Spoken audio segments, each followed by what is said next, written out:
नमस्कार, जोहार। इंडिया युवा के प्लेटफॉर्म में आप सभी का स्वागत है। सीडीपीओ मेंस के लिए हमारा पॉइंट का टॉपिक है नाटो।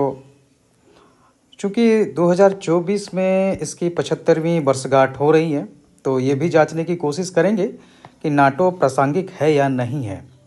वर्तमान में उसकी चुनौतियाँ क्या हैं, उसके अचीवमेंट्स क्या हैं, इन्हीं पर हमारा ये टॉपिक फोकस रहेगा। आइए देखते हैं। राष्ट्रपति बाइडेन ने 2022 में कहा था कि आज इसमें कोई सवाल नहीं है कि नाटो प्रासंगिक है, ये प्रभावी है, इसकी आवश्यकता पहले से कहीं अधिक है। नाटो के निर्माण की अगर बात करें तो 4 अप्रैल 1949 को इसका निर्माण किया गया था। ये ट्रांस अटलांटिक गठबंधन है जिसके 12 संस्थापक सदस्य थे, जो वर्तमान में 32 हो गए हैं। नाटो 4 अप्रैल को इसका मुख्यालय ब्रुसेल्स बेल्जियम में है और इसकी जो संधि हुई थी वो वाशिंगटन डीसी में हुई थी। इसीलिए नाटो की जो संधि है वो वाशिंगटन संधि भी कहलाती है। 9 से 11 जुलाई को वाशिंगटन डीसी में शिखर सम्मेलन में ये अपनी वर्षगांठ का आयोजन करता है, जहां इसकी स्थापना संधि पर हस्ताक्षर किए गए थे। नाटो की स्थापना 4 अप्रैल 1949, जिसको वाशिंगटन संधि भी कहा जाता है और उत्तरी अटलांटिक संधि भी कहा जाता है। शुरुआत में 12 देश थे: Belgium, Canada, Denmark, France, Iceland, Italy, Luxembourg, Netherlands, Norway, पुर्तगाल, यूनाइटेड किंगडम और संयुक्त राज्य अमेरिका। ये उत्तरी अटलांटिक संधि या वाशिंगटन संधि कहलाती है। इसके प्रत्युत्तर में रसिया के द्वारा वार्सा पैक्ट या वार्सा संधि किया गया था 14 मई 1955 में। नाटो सदस्य वर्तमान में 32 है, जिसमें फिनलैंड 2023 में और स्वीडन 2024 में जुड़ा। यह एक राजनीतिक और सैन्य गठबंधन है जिसके उद्देश्य राजनीतिक हैं और सैन्य हैं। वर्तमान नाटो महासचिव जनरल जेंस स्टोल्टेनबर्ग है। इसका मुख्यालय ब्रुसेल्स और बेल्जियम में है। नाटो के लक्ष्य की बात करें तो यूरोप और उत्तरी अमेरिका में शांति और सुरक्षा कायम करता है। नाटो के बाहर सक्रियता से घरेलू स्थिरता सुनिश्चित करता है, अर्थात विश्व में ये स्थिरता शांति लेकर आता है। परामर्श और आम सहमति के माध्यम से ये सामूहिक निर्णय की बात करता है, अर्थात नाटो के सभी निर्णय सर्वसम्मति से लिए जाते हैं। नाटो की रणनीतिक दिशा निर्धारित किया जाता है, क्योंकि नाटो के उद्देश्य वर्तमान में बदलते रहे हैं। रसिया के विघटन के बाद में और वार्सा पैक्ट के ख़त्म होने के बाद में भी उत्तरी अटलांटिक संधि ने अपने आप को प्रासंगिक बनाए रखने के लिए नए तरह के चुनौतियों को समाधान की कोशिश की है।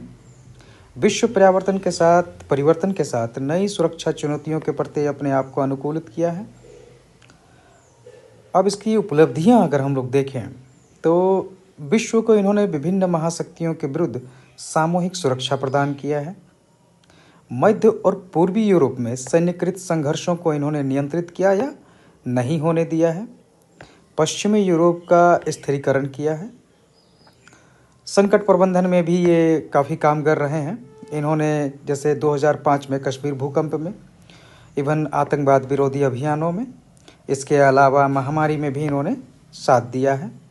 सामूहिक सुरक्षा की बात करता है ये, क्योंकि नाटो के जो ग्रुप सदस्य हैं उनकी सुरक्षा को लेकर ये सामूहिक रूप से उत्तरदायी हैं।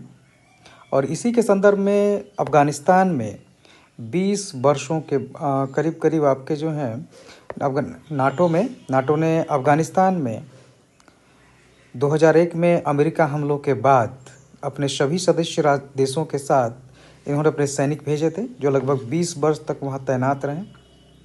और ये उत्तरी अटलांटिक संधि का ये अब तक केवल एक ही बार ये किया गया है। अभी वर्तमान में यूक्रेन को मानवीय आधार पर सैन्य और मानवीय सहायता प्रदान कर रहा है। इस संगठन के सामने वर्तमान में कई चुनौतियां भी हैं, जैसे वित्त पोषण की चुनौतियां। केवल कुछ ही सदस्य देश अपने सकल घरेलू उत्पाद का 2% के रक्षा व्यय के लक्ष्य को पूरा कर पा रहे हैं। वर्तमान में नाटो का रक्षा व्यय का 2/3 भाग अमेरिका ही देता है। इनके आपस में भी तनाव है, कई देशों के कई गुट बन गए हैं आपस में भी। रूस के साथ वर्तमान में संबंधों में गिरावट आई है, जिसके कारण नाटो और रूस के साथ संबंध बिगड़ते जा रहे हैं, टकराव की स्थिति उत्पन्न हो रही है। दुनिया भर में सैन्य संघर्ष में नाटो की भागीदारी देखने को मिलती है। प्रत्यक्ष अप्रत्यक्ष रूप से नाटो अपने सैन्य संघर्षों में भागीदारी को लेकर बदनाम है। औपनिवेशिक प्रथाओं के निरंतरता का भी आरोप नाटो पर लगता है, क्योंकि नाटो के सैनिक कई देशों के शासकों के परिवर्तन में भी इनका हाथ माना जाता है, जो लोकतांत्रिक, मानवाधिकार और स्वतंत्रता के नारों के तहत आधुनिक लोकतंत्र के खिलाफ माने जाते हैं। नाटो का विस्तारवाद वर्तमान में एक अनुचित प्रक्रिया के रूप में देखा जाता है। अभी हाल में नाटो के सदस्य यूक्रेन को शामिल करने को लेकर ही सोवियत संघ और नाटो में विवाद हुआ और सोवियत संघ ने यूक्रेन के खिलाफ युद्ध छेड़ दिया है। अब इसमें सुधार को लेकर क्या किया जा सकता है? तो आपसी संवाद को बढ़ाने की ज़रूरत है। वैश्विक शांति के लिए सकारात्मक एजेंडा बनाने की ज़रूरत है। नाटो को गैर पारंपरिक खतरों पर ध्यान देना चाहिए, जैसे आतंकवाद, साइबर हमले, महामारी, इन सब चीज़ों पर। आंतरिक सहयोग और विमर्श को बढ़ाने की आवश्यकता है। आइए देखते हैं वर्तमान में नाटो की प्रासंगिकता। तो इसको दो पक्ष में देख सकते हैं, एक जो नाटो को प्रासंगिक नहीं होना मानते और एक उसको वर्तमान में प्रासंगिक होने के समर्थन में है। तो जो नाटो की प्रासंगिकता को नहीं मानते हैं या उसके विपक्ष में तर्क हैं, वो है शीत युद्ध का खात्मा हो चुका है, तो नाटो अब वर्तमान में प्रासंगिक नहीं रहा। वर्तमान में युद्ध नहीं बल्कि विकास का समय है, इसलिए नाटो जैसी सैन्य संस्थाएं वर्तमान में प्रासंगिकता खो देती हैं। समाजवाद बनाम पूंजीवाद का भी अंत हो चुका है। नई महाशक्तियां और द्विध्रुवीय विश्व के साथ में अभी बहुध्रुवीय विश्व की ओर विकास हो रहा है। नई चुनौतियां देखी जा रही हैं, जैसे जलवायु परिवर्तन, आतंकवाद, साइबर वार, महामारियाँ, गरीबी। ये सब नाटो की सैन्य गठबंधन की प्रासंगिकता को कम कर देते हैं। वर्तमान में सैन्य शक्ति से ज़्यादा महत्वपूर्ण आर्थिक शक्ति हो गई है। वैश्वीकरण ने भी गुटबंदी से ज़्यादा एक दूसरे के सहयोग और विश्व के देशों को एक दूसरे के ज़्यादा नज़दीक ला दिया है। नाटो से भी कई अधिक महत्वपूर्ण अंतर्राष्ट्रीय संस्थाएं हैं, जैसे यूएनओ, डब्ल्यूटीओ, इनको मजबूत करने की ज़रूरत है। अगर हम नाटो की प्रासंगिकता को वर्तमान में कहें कि हाँ ये प्रासंगिक है, तो उसके पक्ष में कुछ तर्क हैं, जैसे नई तरह की चुनौतियों का नाटो अधिक प्रासंगिक होकर उसका समाधान निकाल रहा है, जैसे जलवायु परिवर्तन, आतंकवाद, साइबर वार, महामारियों में ये अधिक महत्वपूर्ण रूप से भूमिका निभा सकता है। विश्व शांति को स्थापित करने में भी ये भूमिका निभा सकता है। विश्व की एकता और किसी अप्रत्याशित संकट और आपदा के लिए त्वरित कार्रवाई के लिए भी नाटो प्रासंगिक हो सकता है। अगर हम लोग भारत के प्रधानमंत्री के स्टेटमेंट को देखें कि उन्होंने कहा कि वर्तमान विश्व में युद्ध के लिए कोई जगह नहीं है। वर्तमान विश्व जहां जलवायु परिवर्तन और सामाजिक मानवाधिकार के संकट से जूझ रहा है, वहां सैन्य गठबंधनों का औचित्य कम किया जाना आवश्यक है। वार्सा संधि के समाप्ति के साथ ही नाटो की प्रासंगिकता भी कम हो गई है।